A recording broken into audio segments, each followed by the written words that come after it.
Welcome to another episode of the Create Your Kindspace podcast with me, your host, Caroline Laurenson. Create Your Kindspace is all about well-being and the different ways in which we care for ourselves and those around us.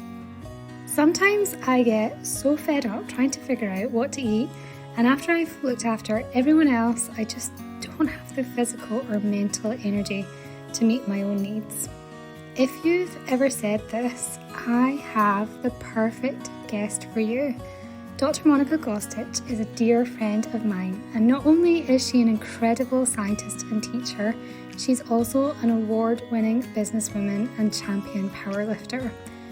So keep listening to find out more about how stress impacts our physical well-being and how a lifestyle medicine approach can help reduce inflammation. So if you're ready, let's dive in to find out more about Monica's unique approach to wellness, which starts with encouraging us to be a little bit more bad. Welcome to the show, Monica, and thank you so much for hosting me in this space. Now, I said this actually in my last episode when I went to go see Sarah at her studio. This space is so beautiful, Monica, with all your plants and your cozy sofa. I just feel I'm a bit jealous actually, because my home office is nowhere near as nice as this. So thank you so much. Yeah, so we're going to have an amazing chat. The reason I really wanted to have you on the show is because you literally are the go-to person when it comes to all things nutrition and how we look after our health and how we fuel ourselves so that we feel good. I am very excited about all the things we're going to delve into. But before I guess we do that, everyone needs to find out more about you and your background. So maybe you could kick off by telling us a bit more about how did you become a nutrition specialist, and you work here at the university and you live in Aberdeen. So that whole backstory, if you can maybe let us know. Oh, wow. Yeah. Well, thank you first and foremost for having me. And I'm really excited that you managed to come into my cozy space here in the office. I always say I spend most of my time at work. I might as well make it comfy for myself, right? My story is so up and down and left and right and center. And I actually love it because it just gets to show people that you're not destined to do one thing for the rest of your life. And it's absolutely okay to change your mind and change your directive. Yeah. And you're never too old to start something new and something different. And that's kind of like the rules that I live by. So if we rewind really, really long time ago, when I was just a little girl, I come from a small country called Slovenia, which is like a wee pocket in Central Europe next to Austria and Italy and Croatia. And I was overweight my entire life. And that was kind of what informed my interests later on in my life, because I was the typical person who's trying to get healthier, trying to lose weight, but having really short-term success. So I was a professional yo-yo dieter. I'm sure a lot of people can resonate with that. And I am very good with, starting a project, sticking to it, being really good at progress. But this wasn't just a project, this was my body. It was something that I can't fully 100% control. So I would start a diet, I would do well for a few weeks, and then I would crash and burn. And I would regain, and my mental health would be really, really low. And I ended up committing what I called carbicide. So pretty much eating the entire bowl of pasta and all the bread and everything, because my body was just needing energy, right? Yeah. So I went through quite a lot of cycles like this and damaged my body in the process, but also damaged my mind, my self-esteem, the perception of my own body, and also the idea of my self-worth, which was probably the worst of everything. But if we fast forward through, then 15, 20 years almost, I've completed an undergraduate degree in microbiology back home. I then went to Germany to do an exchange program, but ended up transferring as a regular student at the Technical University in Munich, where I did masters in biology with like emphasis of biotechnology and molecular biology. I worked at one of the research centers in Munich on the topic of development of the brain, which was really Oh, cool.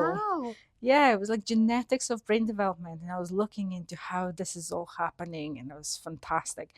And that's kind of like also the time when I started understanding that it's not just calories in, calories out when it comes to losing weight and being healthy, but it Mm. does go beyond that. And all these biochemical processes inside of us, and genetics and epigenetics, and everything that I've learned through my scientific career, I've then started implementing into my health and well-being, let's say, path at that time, because it wasn't a business yet. Yeah.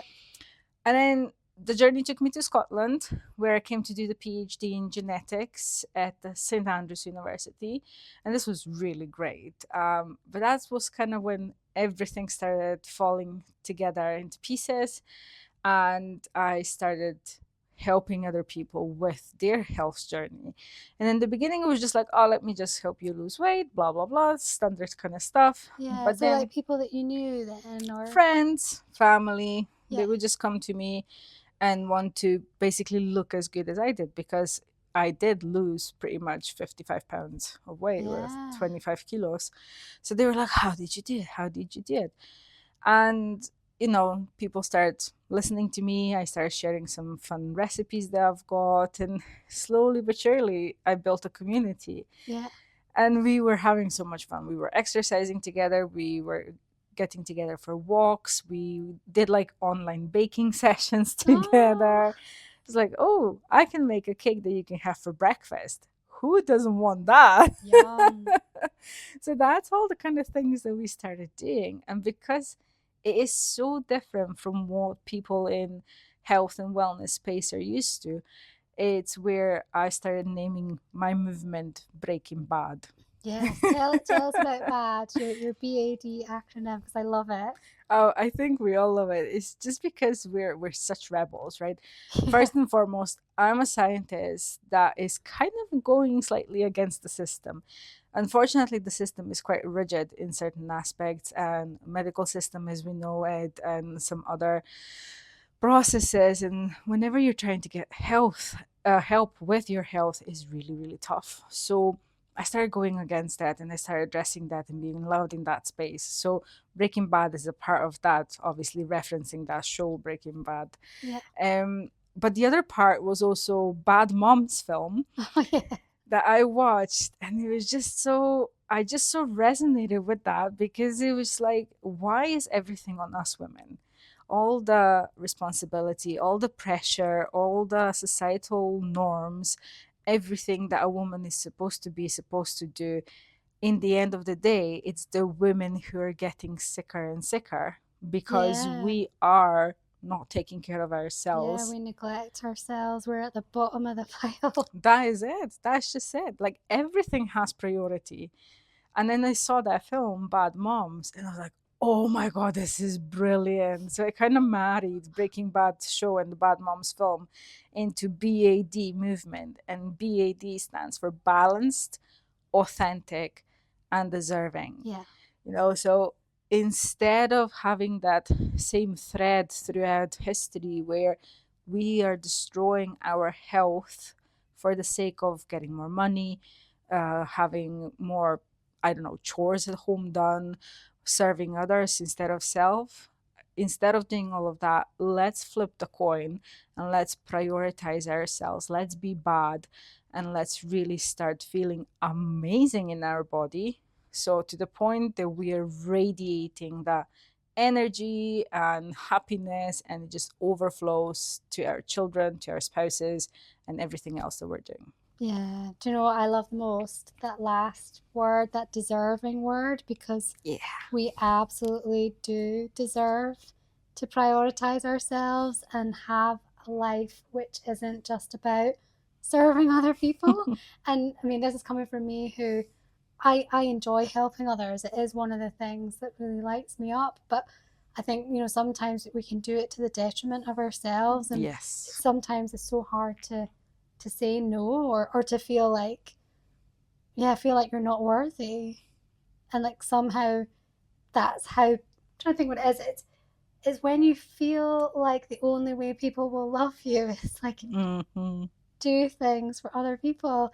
And that's not true, because you're deserving of love no matter, what size or shape you are. Or it's really deep. Absolutely. I just love that last word. Oh, it is. And I think it goes even deeper ever since I started going to therapy for myself and, unpacking all the traumas from the childhood and how I was feeling and all these consequences that actually have resulted in chronic illness in my body, because mind and body are connected. And as much as there's some people who are strictly physical, as personal trainers or medical doctors, there's also a lot of practitioners that are strictly mental. So, for example, mindfulness and meditation.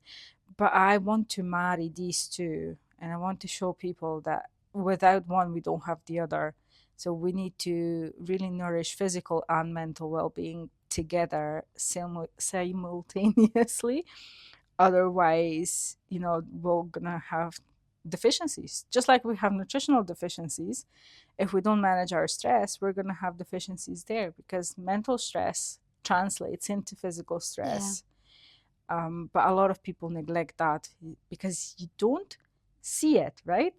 Like if you're overweight, you see that you're overweight. You can feel that your clothes don't fit. You're feeling a bit uncomfortable when you're sitting down and things like that. You see that.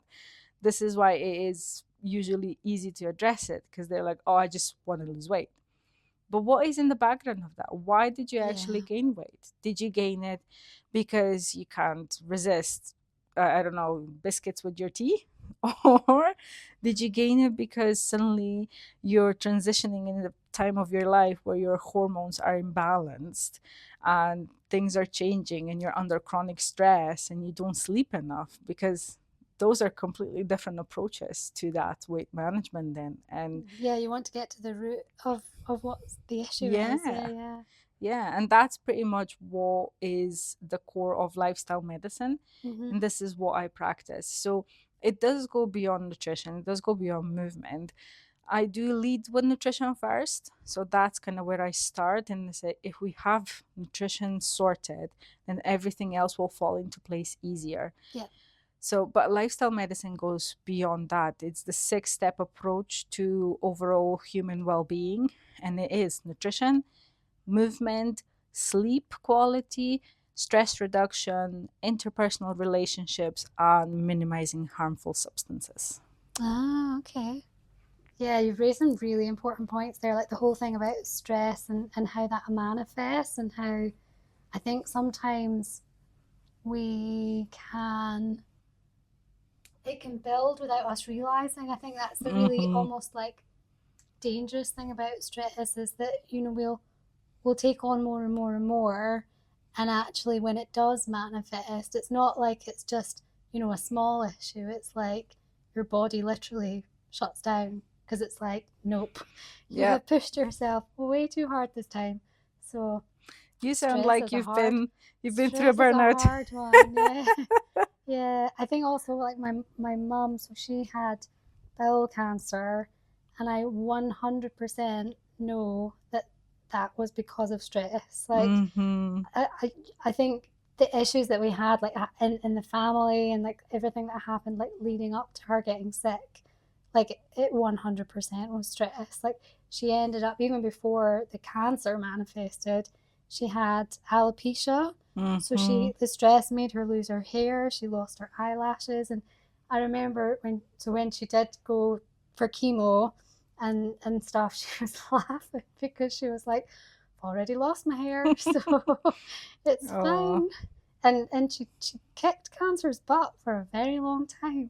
And I think a lot of what helped her, and why I absolutely love this space so much that we're in just now, is it was nature and plants that was like her medicine. So when she got sick, she just threw herself into like gardening. Like the whole house was full of plants. The garden was like full of plants, and like even like the week before she passed away, I remember the the lady from the hospice would come and see us every day, and I remember her saying like, how is she still up and about and doing stuff, you know, when she was so frail and Mm-hmm. she was so weak. But every day she was like to me, I need to be in the garden. And so I would help her out, and then we would be like potting plants and like, yeah, just enjoying that space together. So That is such a, stress yeah. stress is not, yeah, it's not a good But it's a thing. beautiful example what you just shared of, movement as a medicine, but that it doesn't have to be excessive, which is, I feel like, one of the biggest misconceptions in this field in general is you have to go to the gym, you have to hire a personal trainer, you have to go all Hmm. out, you have to take time away from what you're doing in order to exercise. But there are so many ways that you can move your body and promote that well-being, and gardening is beautiful. Yeah. It doesn't just make you move your body, it's also this contact with soil and plants that has been researched and shown that it's releasing happy hormones when you're doing that. The color green is calming us down. So when we see color green, we're actually relaxing as well. And yeah, just general topic of stress. What a lot of people don't understand is, for example, IBS, Oh irritable yeah. bowel syndrome. Yeah. The biggest cause of IBS is chronic stress. Yes. So Yeah. it's not even nutrition. So you get inflamed digestive system because you're under constant stress. And these are the topics that I'm so passionate about. They're not really known in medical field as much. So they can diagnose IBS, but the treatment is still pretty complicated, isn't it? Mm. So they're gonna put you on anti-inflammatories and put you onto a FODMAP diet, or just tell you, oh, which is the one that really upsets me. They will tell you to avoid all fiber, to start eating white bread, white rice, Is white that pasta, right? and all that. Yes, Oh. because they think that that's what's causing the irritation of the But I bowels. thought fiber was like essential for your Yeah, digestive that's why system. it upsets me so much. Oh. So I recently had medical students do like a wee research project, and I was their supervisor for that. And they do this every single year. So these were second year medical students. And the topic that I've given them this time was, what stress got to do with it? So they had to research the manifestation of mental stress in physical body, Hmm. and they decided to focus on three different conditions. They focused on diabetes, IBS, and cardiovascular disease. Oh yeah, yeah. So they really looked into the research behind that, and they've shown that the stress, mental stress, can kind of like show as an imbalance in our body of oxidative stress, which is kind of molecules, chemicals inside of our body. They're being produced as a result of stress, and our immune system. So our immune system can't really work properly if we're too stressed, because we're supposed to be in balance. So here's the B word again, Yeah. balance. But we get this chronic physical stress because that imbalance is tilted, right? Yeah. Um, and as a result of this, we develop, for example, issues with our insulin. So the cells that secrete insulin, Yeah. they get damaged. So we get insulin resistance, and we have issues with insulin. Hmm. And this is how we can develop diabetes, chronic stress. IBS, I just mentioned, again, it's this constant irritation of the bowels. So you know yourself, if you're nervous, we have two type of people: some people who stress eat, and then the other type of people that when they're under stress they Yeah, they just just won't feel eat sick. Yeah. ever. And then same with the cardiovascular disease. They've shown that there's damage to actual arteries and everything that's happening inside of our body, and how Yeah. is all this communicating. So it goes a lot deeper than just, oh, I'm stressed, I'll just sleep it off. It actually manifests inside of our body, and it can lead to serious disease. So yes, the D part, you need it, you are deserving. And you definitely need to start looking into how to balance your life in order to de-stress. Definitely, yes. I think the whole thing of how interlinked what we eat and how physically like well we are Mm-hmm. is just incredible, isn't it? That whole connection. And I know you've got a real depth of experience when it comes to chronic illnesses and like the ways in which we can adjust our diets to kind of help Mm-hmm. manage symptoms. Or is manage symptoms the right way to describe it? Or just to, I guess, to help us to feel as healthy as possible, and Yeah. maybe have more good days than bad Mm-hmm. days. I would definitely say that managing the symptoms is a good word, because it's hard. We can't really say that we're curing disease, because once you have certain conditions such as diabetes, it's very, very difficult to reverse it. You can put them into kind of like a stagnant place where they don't progress. But for example, fibromyalgia or endometriosis Mm. or similar conditions, once they are fully manifested, they're there. But that doesn't mean that they will progress. So you actually have massive power in your hands over how will this disease manifest. My personal example is endometriosis, whereas I've had it probably my entire life, because I remember the periods I had as Mm. a girl. I got my period extremely early. Again, now I know that's tied to my lifestyle and the diet that I was under, because I was under a very meat heavy diet, which is estrogenic. And they said actually the meat heavy diets are associated with early onset of periods in Oh. girls, but also they are associated with higher risk of developing breast cancer later on in life. Oh. And my auntie had it. So I was like looking at my own example in my family. I'm like, oh, wow, I definitely need to do something. I need to change something, because I'll be next if I don't change the way that I eat and the way that I live.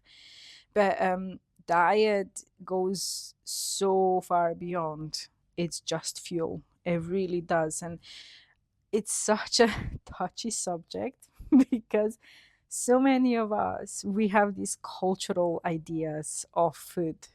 And if you come from a culture like myself, from like south of Europe or Latin America, is where people get together in large quantities, families, friends, and it's all around food, and it's Yeah. just food to until you pass out, pretty much. That was me growing up. I mean, I remember any family function, we would roast an entire piglet on a Yeah, on a stick. stick. Yeah, and then the women would make all the salads and all that. The men would be gathering around the piglet, and it was just wow amount of food, and not necessarily the healthiest. And just looking at manifestation in chronic conditions, it isn't just food, but food is a massive factor. So where I tend to lead my clients is always towards, let's reduce the chronic inflammation that is happening in your body. Mm-hmm. And that's kind of like a buzzword that you'll see if you follow me on any social media. You'll see me use inflammation, inflammation, inflammation all the time. And people are like, well, but what does food got to do with inflammation? Well, this is where I love to talk about Yeah. your gut microbiome and what you eat and what's happening inside. So, how I usually explain it is that if you imagine inside of your gut, it's kind of like a universe, right? Uh-huh. You've got trillions of trillions little microorganisms that are invisible to the eyes: bacteria, viruses, fungi, and all their genes and all the other stuff that they do. So if I oversimplify, I always say we've got the goodies and we've got the baddies. And then if you're a Star Wars fan, you can imagine that they're like there with their lightsabers, Uh-huh. and the goodies and the baddies have their like battleships and lightsabers, and they're fighting a war inside. And the ones that you feed are the ones that are going to be winning. So say your diet is predominantly, say, meat heavy, not much veg, a lot of potatoes, ultra processed foods like store bought breads and ready-made protein shakes and meals and pizzas and all that kind of stuff, then you'll be feeding the bodies a lot more, right? But if you're eating more like whole foods, the ones that weren't really changed by human, the ones that are eaten in the way that they come from the mother nature, and if you have plenty of beans and pulses and plant-based, lots of different colors, and lean meats and fish, then you're going to be feeding the goodies more. So the ones that you feed the most, these ones are winning inside of your gut. Now, we tend to have also other influences. Stress makes us change the balance inside of our gut universe towards the bodies. So there's more bodies. Same if you're not drinking enough water. Same if you're not sleeping enough. Or one day you get sick, you get an antibiotic, and it just kills everything. So all the good work that you've been doing and putting in is just wiped. But then unfortunately, the bodies tend to regrow a lot faster and a lot easier than the goodies do. So they tend to kind of create this monopoly over your gut health. And all that lightsabers and shooting with battleships and everything that's happening inside of your gut, that is causing inflammation inside of your gut universe. And this inflammation is slowly but steadily eroding away your protective layers in the gut. So your mucus. And those protective layers are where your immune system is. So that's where your cells are protecting you from infections, protecting you from the things that would go, through you. They will help you to get through you instead of into your bloodstream. But if you have holes in those protective layers, then all of those bacteria and all of those nasties can enter your bloodstream, and that can lead to then sepsis and similar conditions. So I hope that I explained it in a manageable way, but I could talk about it for days. It's really fascinating field, and that's pretty much what I'm trying to teach my clients is, right, let's simplify your daily routine so that we establish dominance of goodies over your bodies. Yeah, it's a really tricky one because on the face of it, I think most of us know that, there's certain foods that are better for us than others. But then the reality of making good choices, when we're busy and we're juggling work, we're juggling the kids, we're juggling all these things. And it then comes back to that thing of like, we're not prioritizing ourselves. Yes. Or we're not giving ourselves like a fighting chance to make the sensible choice because in our hearts we know like we shouldn't be scoffing down a pre-made sandwich or putting something in the microwave or but the reality is that sometimes you don't have time to make the healthy choices. And it's not just time, it's your mental space as well. Yes. And that's a big one for me as a mom, as a person with a full-time job. I run a business, I'm an athlete, I wear so many hats, I'm really, really busy, and I see it with myself. It's the mental space to make these decisions and to do the meal planning and the meal prepping and this and that. And it's just so overwhelming that in the end of the day, you just don't have the fuel anymore. Unless you know what to do and you know the tricks that I've got. And that is what's actually making things a lot easier for people. So my programs have won so many awards, and that is simply because I'm not adding to my clients' stress. So most of the time when you're working with a personal trainer or a nutritionist or even dietitian, it's going to look like this. You're going to get your macros. So they're going to calculate based on your weight and your height and your activity level, how many calories a day you should be eating. And then they're going to divide this into proteins, fats, and carbohydrates. And then they're going to let you go. Say, here's an app, keep logging in your food. And then they don't really care what you eat as long as you hit your calories and your macros. That's the personal training type of thing, the nutrition basics. And nutritionists, dietitians, they're going to look at you, they're going to check your blood sometimes, and they're going to design a meal plan for you, which is a step further and is really, really good. And I highly recommend that, if you're interested in that, go and do this. But where I differ from all of these things is that I will never give you a meal plan. And people usually go like, but why? Uh-huh. And I have a simple explanation here. I'm a lecturer at the university, right? And I work with students. I work with undergraduate students. I work with postgraduate students.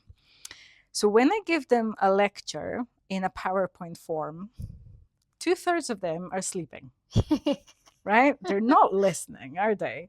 They're not engaging. They're just there because they have to be there to scan their attendance code, and they're probably maybe on their computers doing something else. They're just not present, right? Mhm. So I feel like I'm just talking into the ether when I'm trying to speak to them. And I've identified that. So I started changing the way that I teach into more engaging techniques. Yeah. And I've transferred that knowledge and that understanding into my coaching. So instead of me giving you a meal plan that's going to make you go food shopping, was going to make you start eating certain meals that you are just not ready to start eating, it's going to start introducing anxiety into your day because you're going to feel overwhelmed over Mm-hmm. a food or a meal that you really don't know how to make. Yeah. Or you've never tasted and you don't know how you're gonna Yeah, like different it. ingredients. Yeah, all the kind of things. Instead of doing this, what I do is I take you as you are right now, a snapshot in time right now, and then you write down to me how you normally eat. And it's a completely judgment-free zone. If you got pizzas and sandwiches and coffees with sugar, I don't care. It's fine. That is how you are now. And then when you write me down how you are now, I then go day by day by day and I give you feedback. So you say to me, this was my breakfast, this was my lunch, this was my dinner, these were my snacks. And I go, okay, let's see, what do you have in your cupboard that we can add to your breakfast so that we can make it balanced? Yep. So we start looking into that. And you're like, oh, okay, I can do that. So we add that one thing the next day. Little tweaks That's to it. what they're already doing. That's it. Okay. So one of the biggest feedbacks that I got from one of the moms that started working with me in the beginning, before she signed up, she was like, what I will not do and what I cannot do is cook separate meals from my kids. Oh God, no. Yeah. Because a lot of people do that. I don't know how they have the time. I don't know either. My mother was one of those. She actually was making 3 different meals because my brother was fussy. She was on a diet. And then the rest of us ate normal, in quotation marks, food. I don't want that for my clients. So if you are doing mac and cheese for your kids, that's absolutely fine. Do mac and cheese, but we're going to look at your portion and we're going to say, right, you're going to have less of the mac and cheese, and we're going to figure out what can we do on the side of that to make this meal nutritionally complete for your needs. So what can we do to increase the protein, to increase the fiber, to balance the saturated fats, maybe add unsaturated fats in there.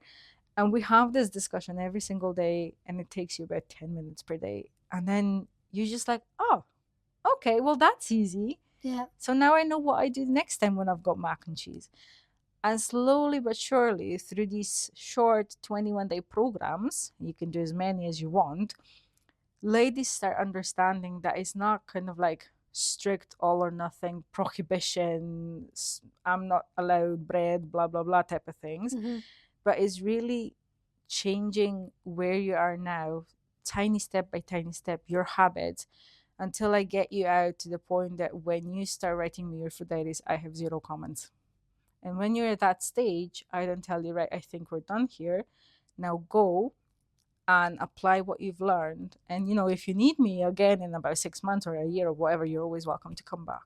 Yeah. And it's like then you've built up that muscle of being able to look at what you're eating and, yeah, like be creative and think, well, what could I add to this that would give me a bit more maybe variety in the types of vegetables? And then I can imagine that over time you'd start to become maybe a little bit more adventurous as well in the things that you're cooking. I'm not a massive cook. I kind of do it a little bit reluctantly. However, one of my friends recommended the Board of Lunch series of cookery books, and they're brilliant.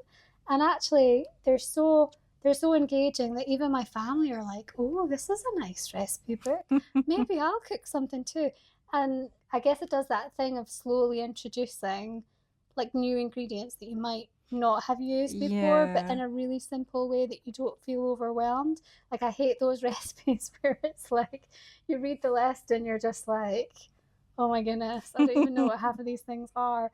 But his books are just so, they're so good at just helping to, yeah, build your muscle when it comes to your confidence of like what Absolutely. you can achieve in the kitchen. I love So that. yeah, the board of lunch books. I maybe pop a link in the show notes to them, because they're really useful. He does really good little videos on TikTok as well. Oh, So. nice.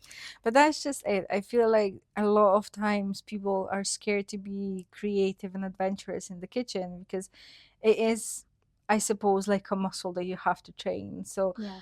you're not just going into the gym and then you're an athlete on Olympic Games. Like it just doesn't work that way. You need to keep training yourself, but allow yourself to make these mistakes, even with cooking. Okay, please don't burn the house down, but do it in a safe manner. But it is okay if things don't turn out the way that you like them. And I feel this is something that I'm trying to teach my daughter as well, is what progress over perfection. So Mm. as long as you're doing it in a safe manner, I'm there, I'm supervising, you know, try and create something that you think you like. And if you won't like it, that's fine. We'll figure something else. Yeah.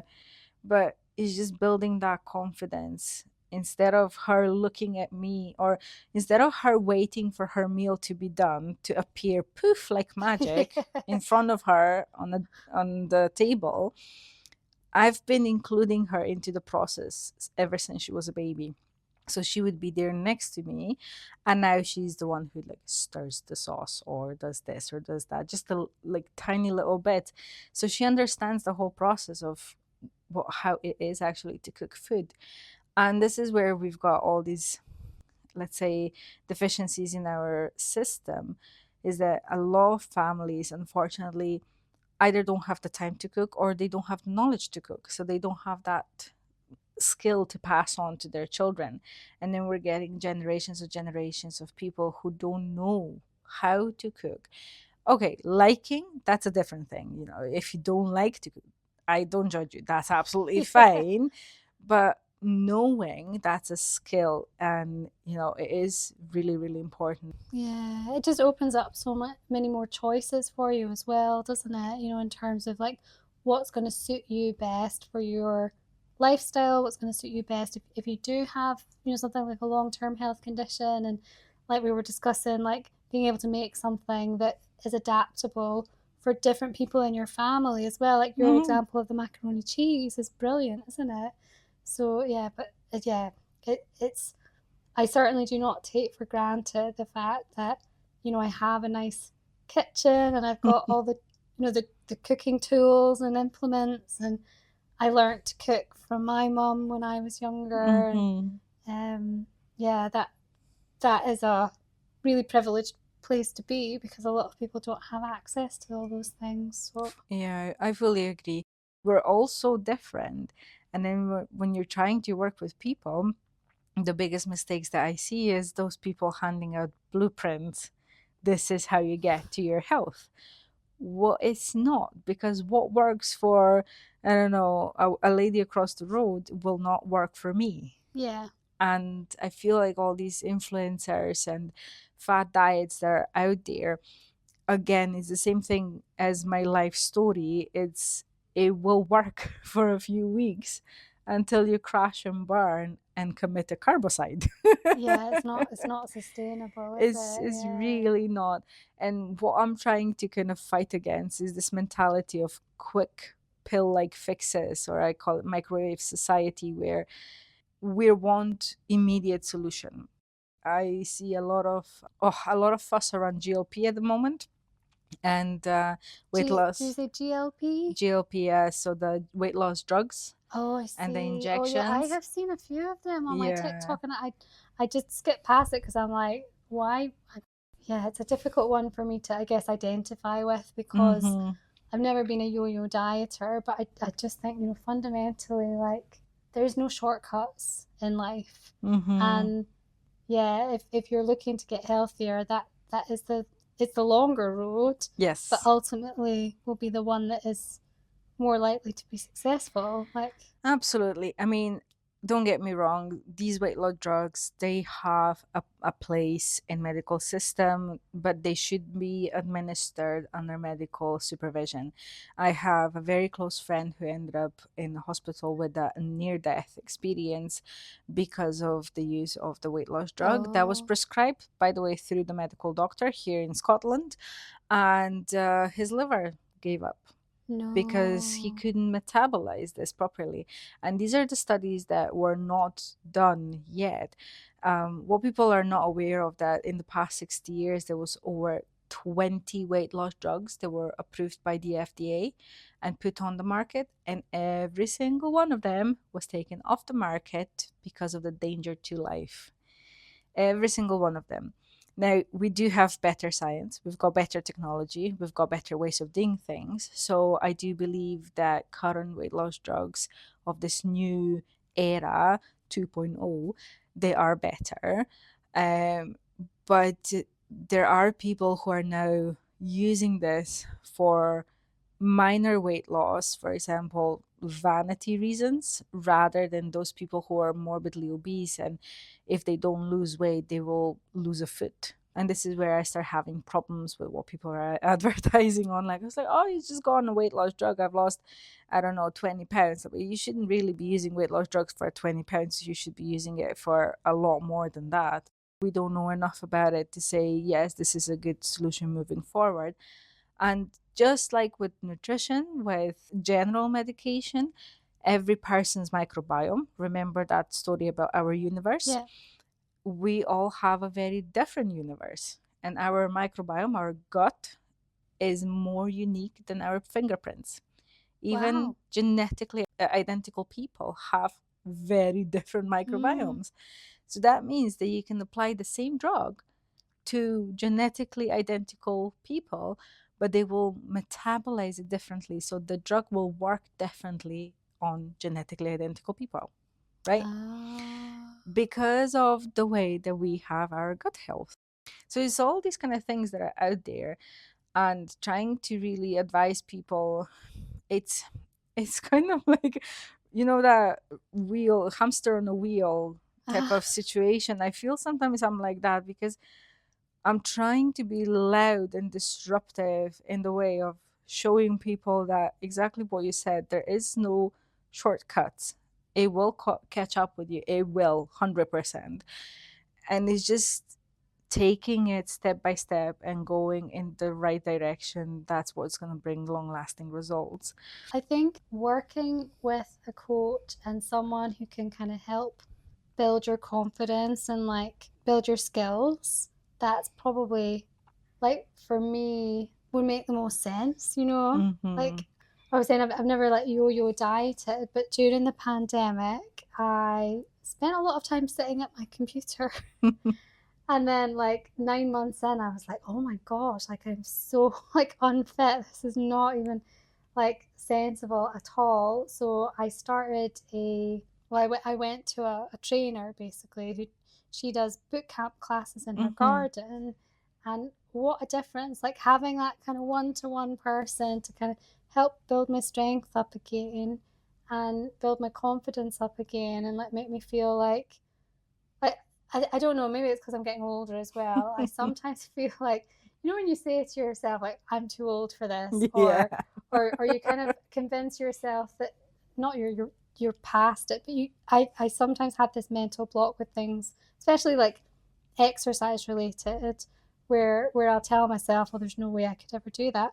But actually, when you've got a coach and you've got someone helping to, like, step by step, just build it up so that you do then have the strength to, lift the weight or whatever it is, Definitely. like it makes such a difference. It does. It's not just the guidance, it's accountability, it's the support. You got someone in your corner and you're suddenly not battling it yourself anymore. You've got support there. Yeah. And a lot of people shy away from it because unfortunately we are currently in the situation that what people see as financial part of it, and they see like, oh, I have to pay, I don't know, £150 a month for this service, and they feel, oh, I could do it by myself. But this by myself never happens, does it? So it's a hard one. My philosophy is health should be everyone's right, but at the very moment we're living in the world where health is a commodity. And when you are deprived, when you are choosing between heating and eating, like we're hearing these discussions, then it's going to be really hard to give even £50 a month for some support, in order to get this help and the guidance that you need. So I'm trying to develop programs that would kind of break that and help as many people as possible. And even now, what I've done was created collaborations between personal trainers and myself, where we work together to support one person. So I don't know if you know, in mental health space, there should be like a triage.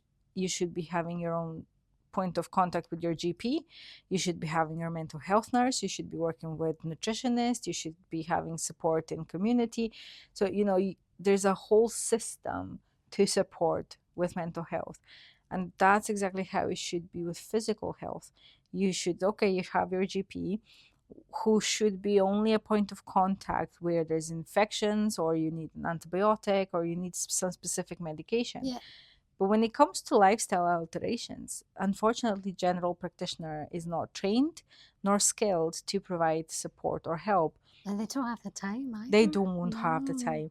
And this is where us lifestyle medicine practitioners come in, where we're like, right, we do have the time. We can take you by the hand and we can provide you that support just as the same. We give you the community, we give you the one-to-one, we give you specialized support that you need.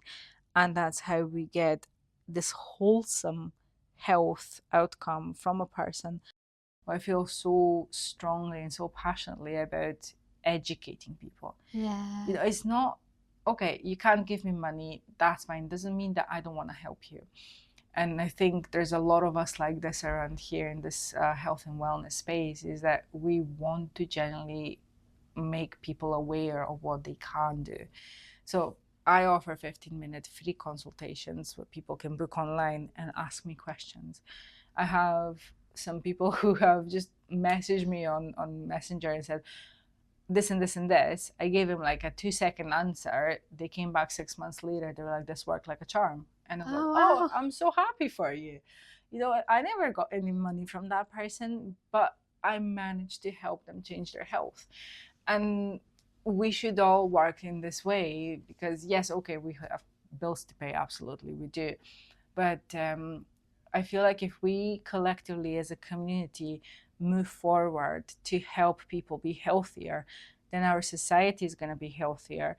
Then we're going to feel better. There's going to be less hatred, less insecurity, less crime. Yeah. And people are just going to be living in more like symbiotic relationships. I know, because we'll have more energy to too. do the good things. So and look after each other. I feel like I'm trying to create a utopian society here. Just try everyone to be better for themselves in their minds and in their bodies, because I feel like, good acts foster good acts. If you do something good for someone, they will pass it on. Yeah. And I love the work that you do at the university here and how much you're inspiring the students. I hope so. When they go off out into the world and get their jobs as doctors and practitioners and things. I think it's just amazing. I would have loved to have had a lecturer like you when I was at uni. Far more engaging and interactive. Well, we learned. We learned. My lectures were not nice either. But I mean, they weren't terrible. It just, it is what it was. You got through it. So now, higher education has definitely changed a lot, and it's not just me. We've got amazing staff here at the University of Aberdeen, and there's so many people who are so creative with how they deliver lectures, how they're doing their assessments as well. it's really moving into a different direction, and it reflects in our student satisfaction surveys, and also in the ways the students come back to us, which is my favorite part. You know, it's like they graduate, they leave the country, and then 2 years later they message me on LinkedIn telling me everything that's happened and how they've done this and that, and I love it. It's beautiful to see. It really is. Oh, so special. Now, the other topic that we haven't really touched on, which I'd love for you to tell me more about, as well as our listeners, is you are a power lifter. You are like, yeah, you have some impressive skills in the gym. So how did you get into that? Well, that's a long story. Yeah. Okay, so as I said, I was overweight my whole life, and I tried the standard things. I tried to go to the gym and just be on cardio machines, or I flirted a little bit with the weight machines as well, you know, like a leg press a little bit or something for the arms, but never really properly went into lifting, because at that time it was just, oh, girls don't lift, right? Oh, yeah. In those days, it was like, oh, if you're gonna lift, you're gonna look like a man. So I was kind of fighting against those stereotypes, especially being a woman from the culture that I am. My uncle still says to this date that I look like a farmer because I'm so built, you know. And I've learned to ignore that. But back then, when my self-esteem was still pretty low, it hurt. Those comments hurt when you've got the old generation who doesn't understand the new science, the new findings, the new ways of being fit. And I was a single mom. I was just finishing up my PhD, was writing it up, and I had just split up with a guy that I thought was quite serious, and I quite liked him, and I had like a year and a half old child, and I was frustrated. I was generally so frustrated, and I didn't know where to put this frustration into. I did all the drinking and partying thing before I was a mom, and it's very self-destructing. It's not good. It wasn't good for my brain, it wasn't good for my body, it wasn't good for anything really. But I went through that as well. So when you live in Germany, yeah. I don't know how my body survived. But I was looking at some point, and it's like, you know, what can I do? And it was actually Facebook that recommended me a random Facebook group that was called Powerlifting Women. Oh. So I joined in, and I was an observer for a very long time, a lurker. And I started reading comments, I started reading experiences of other women, and then someone had a giveaway of their program, and I won it. And that was how I kind of picked up the bar for the first time. And when I deadlifted 90 kilo like it was nothing, amazing, for the first time, I was like, oh, I'm actually strong. And that was me hooked. Honestly, it's just the whole journey, and it wasn't the physical journey as much as it was the mental journey that followed. Went from this frustrated, insecure person who is spending hours on a cardio machine feeding carbs. I had an eating disorder because of that as well. And then powerlifting took me from trying to make myself smaller to learning how to take up space. Yeah, and how important your body is. Yeah, and working for strength, and being a single mom without any family or friends in a foreign country, I had to be strong, I had to be functional. So when I was training and I was feeling so strong, and then I was able to hold my child in one arm and 3 bags of shopping in the other arm, and walk a mile with that, you know, I was like, yeah, I'm smashing it. And I felt so empowered. I felt so good about myself. Like, look, I can do it. I can indeed do it by myself. And it's just so, it was such a good feeling. And I feel like going into the sport really saved my mental health, and it saved a lot of things like my eating disorder, because now I quite happily eat carbs, and I understand how to eat them and how to also cycle them around training and all that kind of stuff. understanding that they're not the enemy like people were telling me that they are. So it kind of started off there, to getting my first coach, to getting my second coach, to winning the competitions, regional ones, and then going for national competitions. And then I was very grateful for everything the sport did to me, for me, that I also qualified as a referee, and I started volunteering for the sport and refereeing across the country. So it was absolutely beautiful journey. I have gone through various different weight classes. So I started off small, and then I went up, and then I went to like super small. And now I'm again up. And it's genuinely one of those things where I'm like, it doesn't matter what weight I am, because it matters the progress that I have in my functionality of the body. So I've built so much muscle in this time, and it's a slow process, believe you me. Like, you can't build muscle like people tell you that you're building muscle. It's a very slow process. But I've built so much muscle that now when I'm putting things on, I'm like, I've got toned arms, I've got toned legs, I feel strong. When I go hiking, I can genuinely feel how my legs are strong and sturdy and solid, and they're like the safety thing, for me. I know I won't fall, and I know that I'm not frail, and I'm not that weakling that I used to, strive towards, because everyone kept telling me that women should be small. And skinny and, agreeable. And I was never that. I was never that. So I found the sport that really kind of resonated with that. Yeah. I love the way that you've completely lit up as you've told me that whole story. That is so amazing, so amazing. And strength training actually for women is so important, so important. We know now, yes. Yeah. And that was like me in lockdown. I was like, I need to work on my strength. I need to make sure that my body can do all the things that I want to be able to do. And so, yeah, going to boot camp is not the easiest of things to do, but I know, like, after I've done it, I feel really good. Absolutely. Yeah. And again, I keep telling my clients, you don't have to be a powerlifter in order to be strong or in order to build muscle.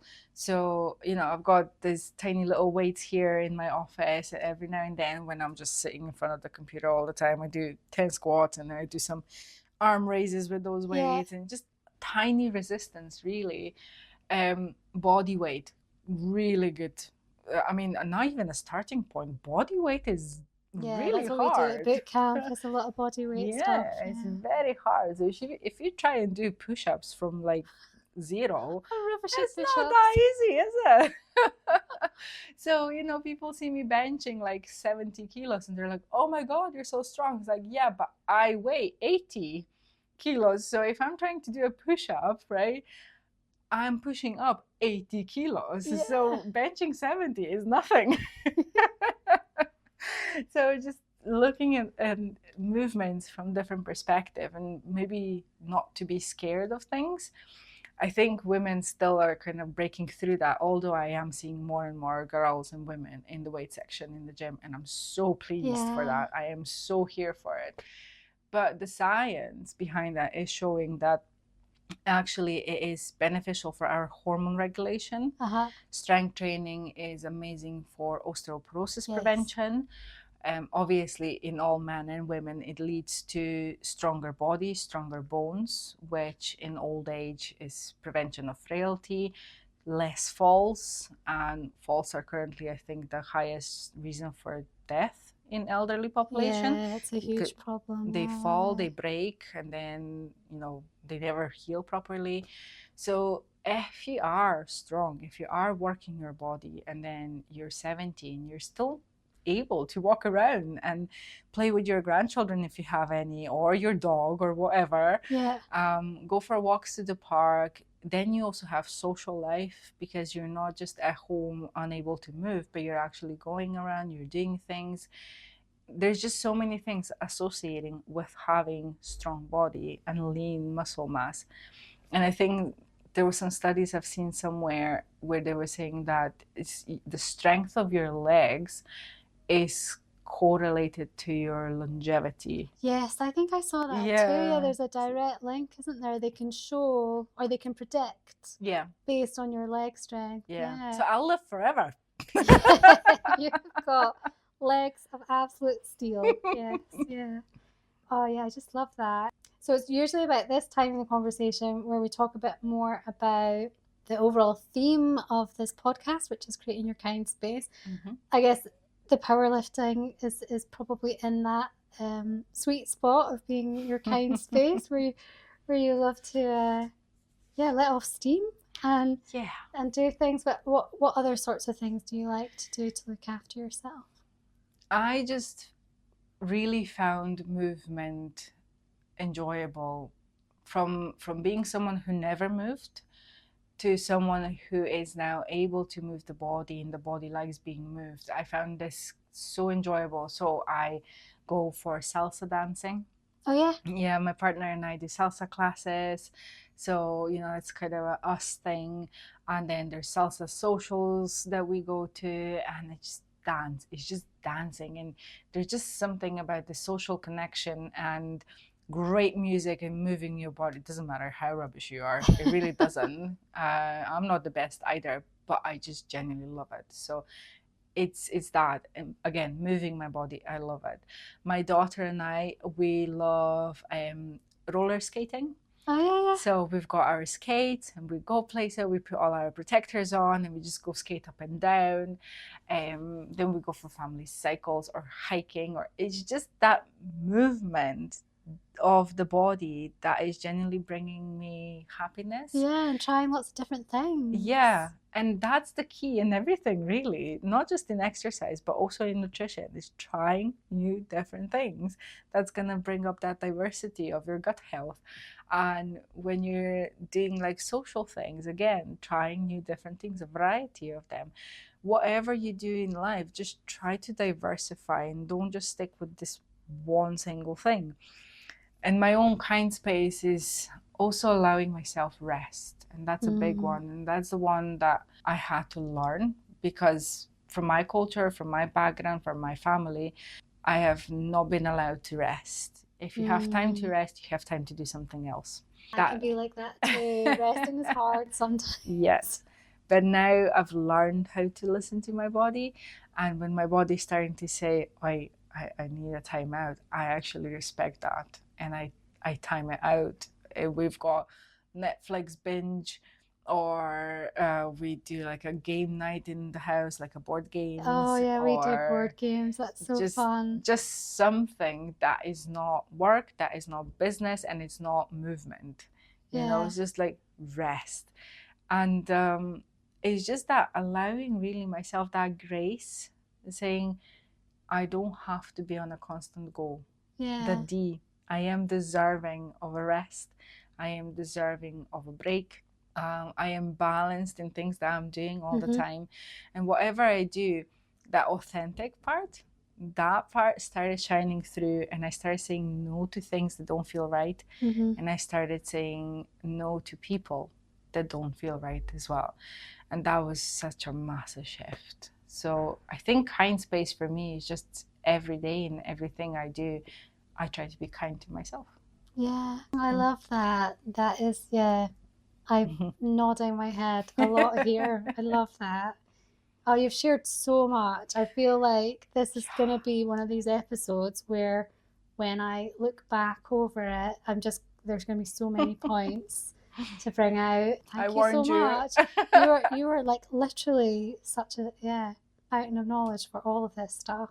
I know you've got your website where you've got more information there as well, and you have kindly shared with me before, like, you know, like recipe ideas and stuff like that. So what we can do is we can make sure we put links for people so that they can check out your content. Where would be best for people, like on social media? Where's the best place for people to get in touch with you? I am everywhere.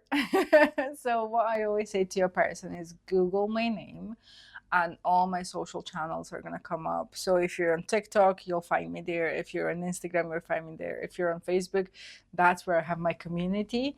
So if you just want to observe and look at the videos that I do, TikTok, Instagram are fine. But if you want to be a part of the community, ask questions directly, get inspirations for recipes, and actually have other people around you who are going through the same thing, then that's Facebook, and Cool. it's really good. So Dr. Monica Gostic, is it the full doctor title? Yeah, yes. DR, yeah, doctor. It's a PhD doctor, not a medical doctor. And Monica with a K, which is usually the biggest mistake that people do. So if you just go Dr. Monica Gostic, and then Google just throws out all the stuff that I do. Awesome. And we spoke a little bit about some of the support that you offer. Do you have any other new things coming up that people need to be aware of? Yes, so right now I've partnered up with personal trainers across the UK and Ireland, and we've actually created the 21-day program that is targeted for people with chronic conditions and or menopause. Okay, yeah. So they are designed for that, and we're taking them through the lifestyle medicine steps to improve their symptoms. And also on top of that, every participant gets informed that we will be using this data then for the research at the University of Aberdeen. Oh, wow, so yeah. We'll be comparing the efficiency of the approaches, online or hybrid approaches, and lifestyle medicine approaches versus, for example, a nutritionist or versus a personal trainer, and how they help with specific chronic conditions. So if you are in a space where you're not feeling well, where you have a chronic condition, or where you're suspecting that you have a chronic condition, and are peri and menopausal, then that is definitely space for you. It's 21 days. It's very non-invasive. It takes you 10 minutes every single day, and you get a personal trainer who designs things according to your time and your needs, and you get me who works with you, obviously, again, according to your needs, wants, allergies, time restrictions, whatever. And we work together to provide this holistic approach to your health. Gosh, that sounds really interesting. And the fact that as well, you'll be able to look in more depth about like the benefits of that more holistic approach where you're working with different practitioners rather than going down the road of like only focusing on nutrition or only focusing, and a lot of it, do you know what, a lot of it comes down to mindset and that having that accountability and knowing that someone's got your back. That's it. I love that. Thank you. So we'll pop a link to that as well. Perfect. So that people can check it out. But thank you so much. I say this almost every time I do an interview. Like I could talk for hours and hours. But thank you so much for welcoming me into your beautiful space. And thanks. It's just been so nice to get to spend more time together. No, it's absolutely beautiful. And as you probably noticed, I could talk about these topics 24/7. I'm just so passionate about spreading awareness and sharing my knowledge. So I do encourage anyone who's listening to this to come ask questions. I would do my best to answer them, and just don't be scared to be bad, balanced, authentic, and deserving. Yes, we are all going to be more bad. Yes. Monica shares some incredible advice, and there's one quote that really sums up everything that we talked about, where she said, "Let's really start feeling amazing in our body. So to the point that we are radiating that energy and happiness, and it just overflows to our children, to our spouses, and everything else that we're doing." Some pretty fantastic advice, isn't it? So if you're feeling like you need to address the balance in your life, I highly recommend checking out Monica's content and connecting with her. She is such a generous, kind person, and I am very blessed to have her in my life. I'd love to know what your key takeaways were from this episode. Why not share them on social media and tag us at Create Your Kindspace. Remember to subscribe as well so you never miss an episode.